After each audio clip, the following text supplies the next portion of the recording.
শোবিজের পরিচিত মুখ সাদিয়া জাহান প্রভা। Real life তো বটেই, রিয়েল লাইফেও তুমুল আলোচিত। 2005 সালে ক্যারিয়ার শুরু করার পর পার করেছেন নানা চড়াই উতরাই, উপভোগ করেছেন আলোচনা, সয়েছেন সমালোচনা। লাস্যময়ী এ অভিনেত্রী একসময় নিয়েছিলেন বিরতি, দূরে ছিলেন লাইট ক্যামেরার জীবন থেকে, সরে গিয়েছিলেন সামাজিক যোগাযোগ মাধ্যম থেকেও। পরে জানা গেছে মার্কিন মুলুকে ছিলেন প্রভা, নিজেকে একান্তে সময় দিয়েছেন, নিয়েছেন মেকআপ প্রশিক্ষণ।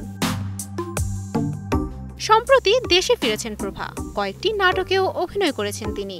এছাড়া বিভিন্ন অ্যাওয়ার্ড শোতেও দেখা গেছে তাকে।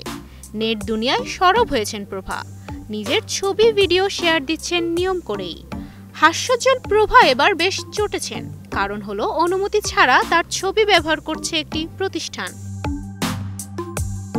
দেশীয় একটি ট্রাভেল এজেন্সির উপর ক্ষোভ প্রকাশ করেছেন প্রভা, অভিযোগ করে দিয়েছেন ভিডিও বার্তাও। বলেছেন একটি এজেন্সি অনুমতি ছাড়াই তার ঘুরতে যাওয়া সহ বিভিন্ন ছবি ও ভিডিও ব্যবহার করছে।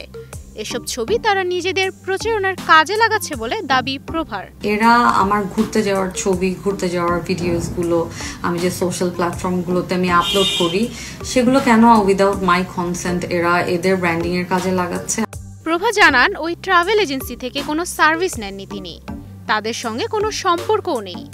ঘুরতে গেলে নিজের টাকাতেই যান, তারপরও তারা প্রভার ভ্রমণের ছবি ও ভিডিও ব্যবহার করে নিজেদের ব্র্যান্ডিং করছে। এটি একেবারেই অনৈতিক। প্রভার এমন আপত্তির কারণে সরব হয়েছেন নেটিজেনরা।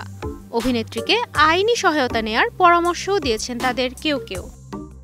তুবাইশি বুশরা, স্টার নিউজ।